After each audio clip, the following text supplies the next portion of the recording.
D'abord, il y a biso parents bazar robela. Bolingi ba ebele bazar ba fele. Bala na mbonga ba boti na bango. Batanga ka lisusu te. Ba jean bazo kufa. Alingi nini?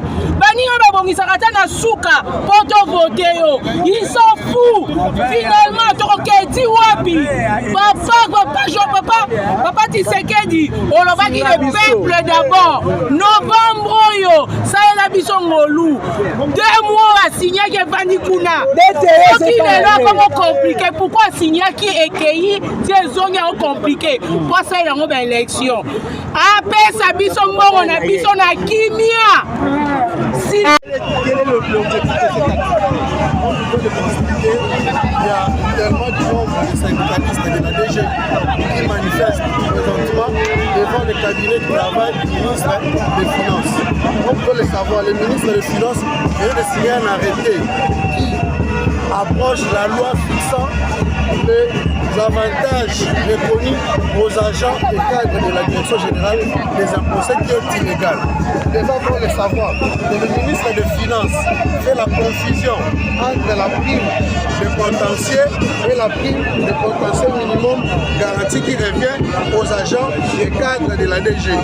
Par ailleurs, les syndicalistes de la DGI fustigent et dénoncent la violation de la loi numéro 004 par 2003 du 13 mars 2003 portant réforme des procédures fiscales. Le ministre des Finances, comme vous pouvez le savoir, aujourd'hui, il a délibérément l'intention de continuer à violer cette loi qui fixe le contrôle de qualité exclusive à la Direction générale des impôts. C'est pourquoi vous voyez, il y a du nombre de syndicalistes qui sont venus manifester présentement. Nous demandons alors l'arbitrage du chef de l'État comme garant du bon fonctionnement des institutions pour que les agents et cadres de la Direction générale des impôts soient établis dans leurs droits. C'est ce qui justifie le bon nombre de syndicalistes présentement devant le cabinet du ministre des Finances. En bref, c'est ce qui justifie la colère montante des agents et cadres de la DGI aujourd'hui. Il n'y a pas trop à dire, le ministre des Finances connaît personnellement que la loi, la commission ad hoc pour le contrôle de qualité au niveau de la DGI est illégale. Nous dénonçons cette instauration de cette commission. Et nous dénonçons encore les syndicalistes, dénoncent encore l'intention délibérée du ministre des Finances d'approcher une loi par un simple arrêté. C'est pourquoi nous venons ici pour manifester notre ras-le-bol. Il est temps que le président de la direction de l'État, avec le fonctionnement des institutions, puisse instaurer son arbitrage et que les agents cadres de la DG soient établis dans leurs droits. Je vous remercie. Oyo balandaka malamu bolandaki oyo ministre des Finances Kazadi alobaki bolandaki na Top Congo alobi ete les 5 entreprises du portefeuille bazali kofutama bamususu balekana na nsima na ngai. Les 5 entreprises du portefeuille bazali kofutama mais nazwi information comme quoi Banque mondiale appelle ça Kimbongo et que bafutaki bango pour na bango nyoso. C'est la raison pour laquelle j'ai arrêté de payer. Et que natanga bafutamaki nyoso un gouvernement yaki et bakiseli bango bongo. Donc Nicolas Baté a droit au besoin de la Colanda et d'aller badroit ya magui. Alors que ce n'est pas ça le cas. Pour votre histoire, pour votre information, vous avez été, nous avons passé par plusieurs gouvernements. Nous avons commencé par le gouvernement Kizenga. Nous sommes passés par le gouvernement Matata. Et c'est lui qui a été vraiment au four et au moulin. Et c'est la ministre Ange Lukiana. Après, le ministre Bahati Lukwebo. Et à ce moment-là, on a débloqué notre situation à l'époque de 1+4. Donc, qui n'a fait Zaïd Ngoma, paix à son âme. Yéni Mouto, Mokolo, Bazaki Mbonga, Banque mondiale. Masangu va détourner Mbongo wana. Va détourner Mbongo wana, va foutre biso ba forfait. Oh, ekokisamaki, ekokanaki, pardon, na ba calcul ya inspection du travail T. Et puis le fait Zaïd Ngoma Ben Saki Bangonyos, gouverneur à la Banque centrale, ministre de la Finance à l'époque, ministre du Travail, le secrétaire exécutif à Copirep, l'ancien premier ministre Ilou Kamba. Bangonyos Basangana Kikuna, et Bangona qui était biso qui a raison. Et Balaba qui était au Banque mondiale, la Fouta qui biso est allé à compte. Et que Tikali, solde wana Bakufuta biso. Pour la biso banque, il était question de biso dans les produits et la vente et immeubles la biso. La banque centrale a vendu nos immeubles. Et quand Bateki Masangu a yaki Lissousou, il a détourné cet argent. Alors, comme nous biso lelo, il y a un ministre de la Finance qui a dit Aya Koloba Makamoana. C'est la raison pour laquelle et le côté Eliawa, ils ont dit droit légitime la biso. Donc, qui kolembate, ils ont dit motoki ya biso. Yangoana naza koyeb sabino boye. Nous allons commencer notre action. Nous allons commencer notre action. Donc, conseil à la ministre de la Finance a signé des théos na biso. Oh, ils ont dit Nicolas Messenaye. Oh, ils ont dit na biso. Oh, bino ba travailleur. Bobandi ko déformer makambo. Bolo kanisate biso ba délégué toli tozangi sabino mbongo. Surtout ba baninga biso ya SCPT. Bokomo ken ko récolter ba signature. Donc oyeb sabino boye. Biso na gouvernement par le trichement il y a ministère de la Finance. Nous signé qui protocole d'accord. Et le protocole d'accord, on a signé qui fait office de la loi. Ça fait office de la loi. Et une loi ne peut pas être violée n'importe comment. Nous biso toli awa, tozali ba partenaire attitré ya ministre de la Finance. Donc tokokani, toza biso nyonso égal à égal. Bien qu'il soit ministre, mais nous sommes ses partenaires. Dans le protocole d'accord auto signaki, il est mentionné là-dedans que Mbongo va couper sa biso, va cologer un compte X. Ils ont connu dans le protocole d'accord. Ce qui est ministre de la Finance, à mon niveau, il faut procéder dans les moussus. Comme quoi, tout il est coordonné. Il y a des coordonnées bancaires, il y a des agents. Et c'est un comme la biso. Biso partenaire naïe. Biso collectif. Tant qu'il ne nous a pas écrit dans moi, le ministre ne nous a jamais saisi. Il ne nous a jamais écrit. Donc c'est une audience. Mbala. Alinga koyamba biso te. Avocat na biso ba senga audience. Alingaka koyamba bango te. Alors et pas wapi. Oh ya ebisaki makamwana. Toza na kati ya jungle te. tozali na kati ya dictature, même na ntango ya dictature ntango ya Mobutu aza kofuta bato correctement et bato bazali kovivre. Donc nous sommes dans un état de droit. État de droit et Nikolobanini, c'est là où on reconnaît les droits des gens. Ici, le ministre des Finances ne veut pas reconnaître nos droits. Il s'en fout des protocoles d'accord que nous avons signés. C'est la raison pour laquelle Biso va déléguer Nabino. Nous connaissons aussi nos droits. Nous ne pouvons pas nous laisser faire. Et dans les collègues à pas cité, et dans les collègues à nous alater, d'être qui qu'on violait par protocole d'accord ou bien la loi.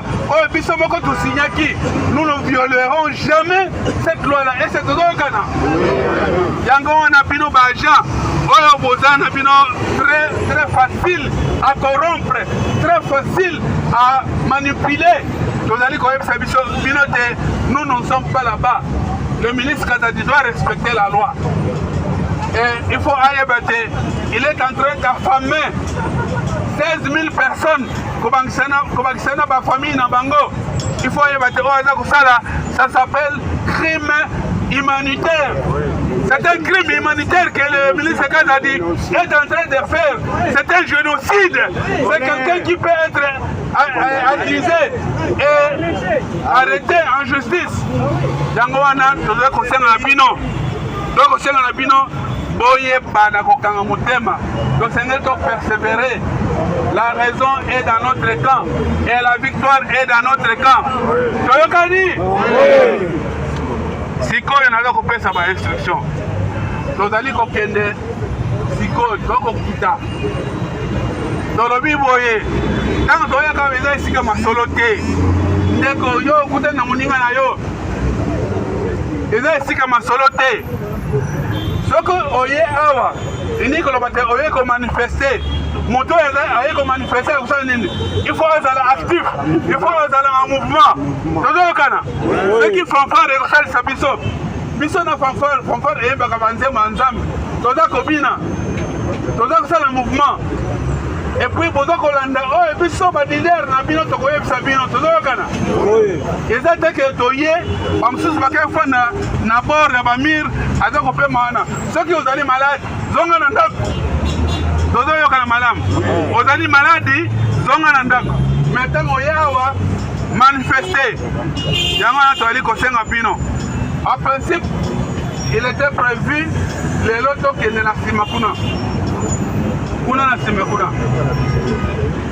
Alors, dans un premier temps, nous avons 2 pancartes là-bas. Dont 2 personnes au Simba. Nous allons prendre la banderole en biseau. Et j'espère que nous avons apporté des sifflets. Nous devons être comme un seul homme. En tout cas, la personne nous merci na bonne attention. On va accorder na biso. Yango na liboso to banda. Dozo kotika ma yangi na biso ba manifestation na biso nyonso na maboko ya kolo. To bondeli. Seigneur Dieu, nous te bénissons. Nous te rendons grâce. Na ndenge yo ozali kobatela biso mokolo na mokolo. Ebele tozalaki kasi basusu bazali lisusu te. Soki biso lelo tozali c'est par ta grâce. Merci na ndenge opesi biso makasi mpona koya kosangana kati na esika oyo. Yango na mokonzi Nzambe tozali kotika manifestation na biso na maboko na yo. Tosengi na yo obatela biso. Tosengi makila na yo eyebana kozipa biso. Totelemeni oyo nyonso ezali esprit de mort. Oyo nyonso ezali esprit d'accident. Oyo nyonso ezali incident malheureux. Totelemeni yango na kati na biso. Tolie yango mpe totina yango na bisika bikauka na kombo na Yesu Kristo. Nkolo Nzambe banda na biso lokola Alpha. Koba na biso lokola Emmanuel Dieu parmi nous. Père Soukousse na biso nalobaki liboso Omega et puis Soukousse na biso lokola Alpha. Na kombo na Yesu Kristo tobondeli bongo avec action de grâce. Merci Seigneur Jésus-Christ. Merci Seigneur. Amen.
na mandat oyo déjà 17 mois un paiement dû na basolde ya décole finale atinyaki dete yo na mois de septembre atindi na budget affaire suivre yango na chaîne à dépense bazongiseli ye pour signature affaire suivre la banque centrale abloqué yango oyo badocument oyo ye moko asignaki sikoyo abloqué yango alors biso ça fait des années durant bozomona nga na 71 ans d'âge 71 ans, c'est-à-dire 71 ans d'âge.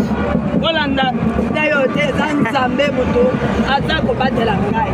Donc, on a biso na batata na ba maman toye, toza ko réclamer abimisa de dete yo wana nan et que la banque centrale ba futa biso pato survivre. Ensuite barrière il y a 37 mois. O ezana ngo a libérer yango parce que ezali ba salaire na biso, ezali faveur de notre société, ezali arrangement mon côté, ezali ba droit na biso, ba ex-agent, il y a 5 entreprises du portefeuille de l'État liquidées depuis 2003 s'il vous plaît. 20 ans ngoyo, des comptes finaux doyebe futa maka dans les 48 heures. Maintenant ça fait 20 ans. Donc compte en 2024, c'est la 21 ans. Bongo sikoyo, ba droit yango état de droit. Oyo mokonzi mboka yaki alobi, le peuple d'abord. Nous faisons partie de ce peuple là. Yango toza kolela, doye kolela, de réclamer et pas un ministre à finance à libérer ba droit la biso. Un petit mot. Un petit ça un débat. Pourquoi kokosa un petit peuple? Est-ce que biso tokoki kokosa kisi ba futa biso bongo toya ko réclamer surtout les comptes finales? Hein? Atala sokaza ba preuve ya sa futa biso de compte final à l'Axango. Puisque biso toza nango te ba kosa biso toza ba moi mukie ba pesa ka biso non ba koteka ba patrimoine na biso ba libérer biso jusqu'à ce jour. Ba teka soi-disant ba loja mbonga na biso quelque part na banque centrale. Il est non plus de 20 ans papa. Ba kosa biso jusqu'à lelo ba kosa non si ba futa biso papa. Baza quand même na bomoto. Ba pesa biso mbonga na biso ba âge pousani. To comme plus de 60 ans na 61 ans. To continue ba cité qui vont jusqu'à quand?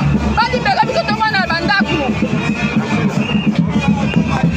Au ministre Nicolas Kazadi de pouvoir respecter la loi. De pouvoir respecter la loi. Parce qu'il y a une loi qui nous régit, qui régit le ministère et nous les collectifs. Cette loi s'appelle les protocoles d'accord. Nous avons signé les protocoles d'accord. Et par ces protocoles d'accord, nous sommes des partenaires à titre entier, à part entier. Donc nous et le ministre, nous sommes des partenaires. Il n'y a pas celui qui est au-dessus de l'autre.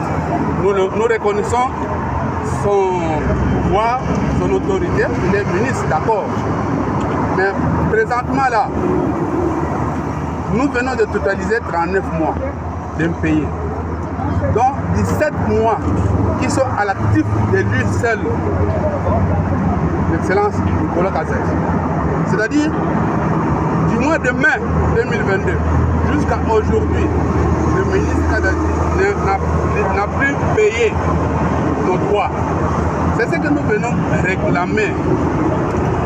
Il dit que nous avions été payés pour solde de tout compte. Et il dit, on l'a dit, on l'a, c'est qui? C'est une autorité. Une autorité, c'est un chef au milieu du village. Il y a nos détracteurs qui viennent informer n'importe quoi. Pourquoi lui ne peut pas nous convoquer pour aussi entendre notre son des cloches? Nous avons introduit plusieurs audiences. Il ne nous reçoit pas. Nos avocats ont introduit aussi des demandes d'audience. Il n'a pas reçu.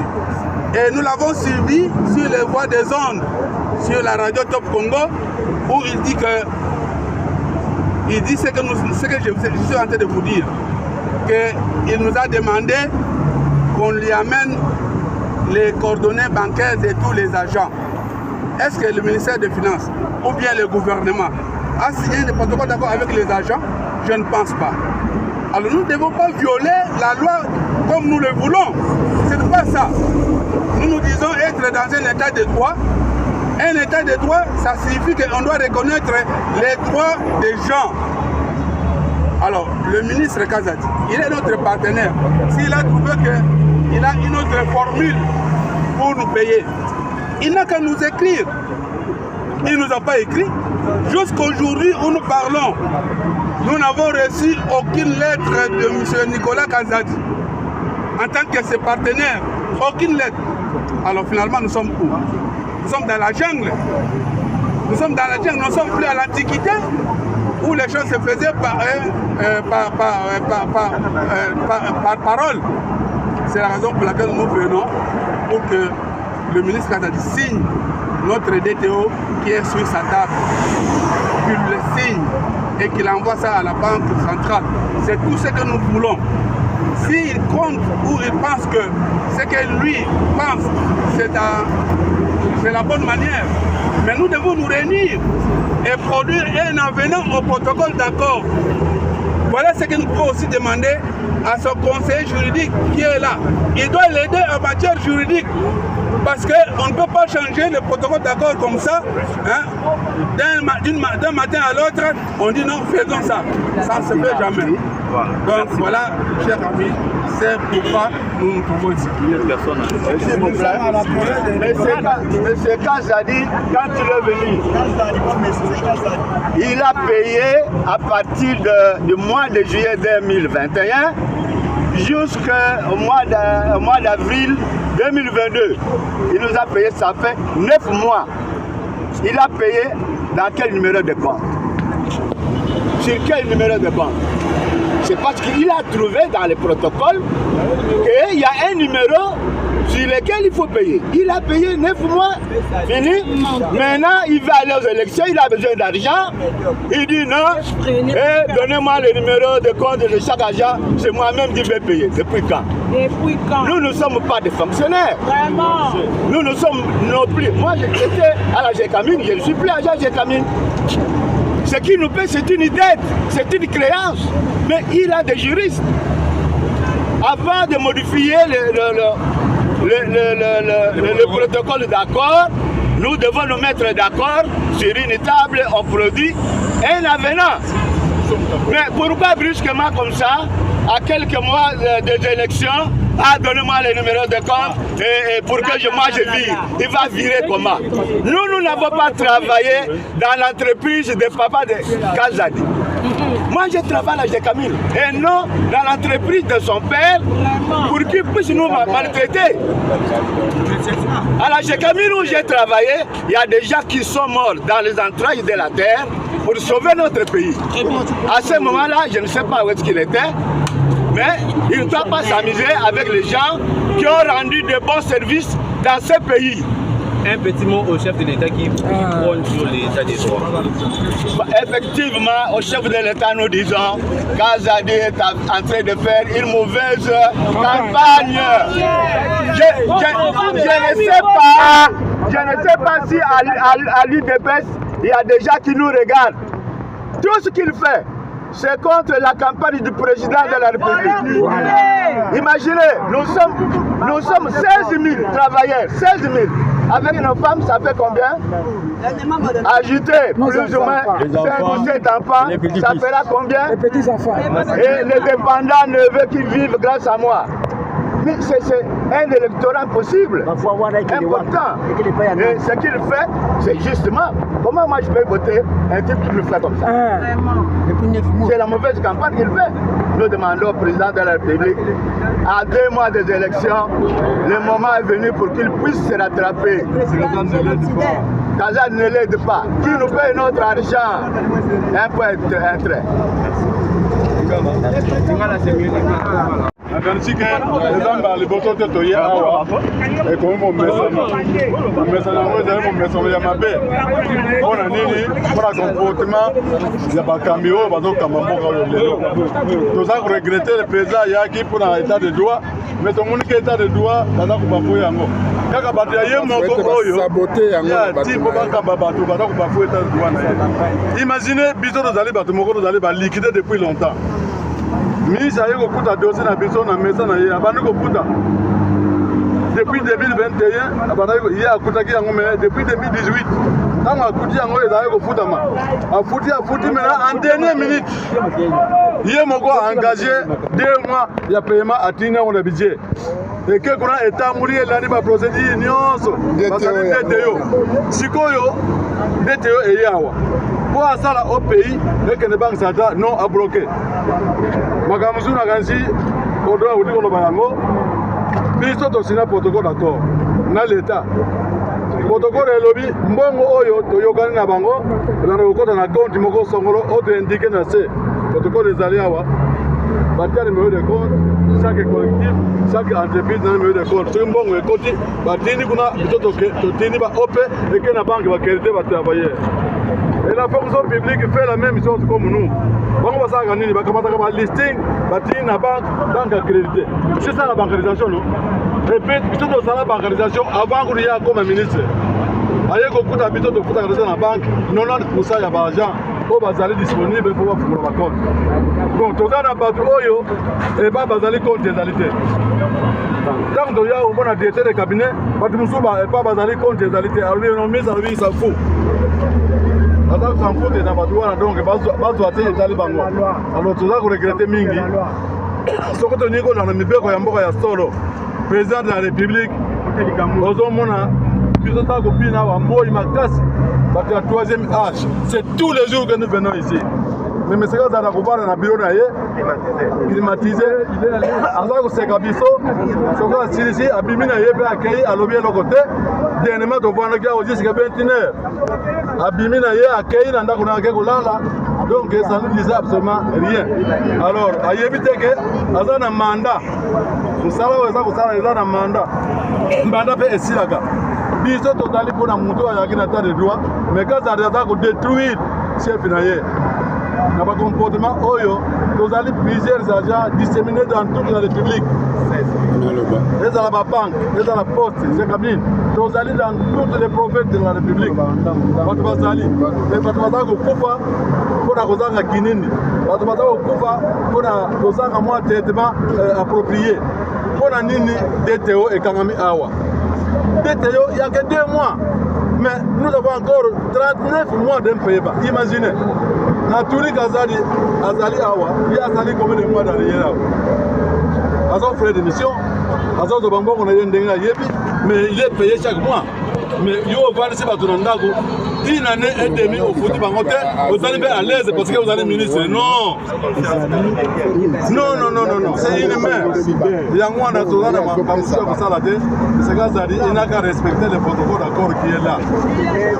Donc, comment on va les loi, les allez mon bec auto.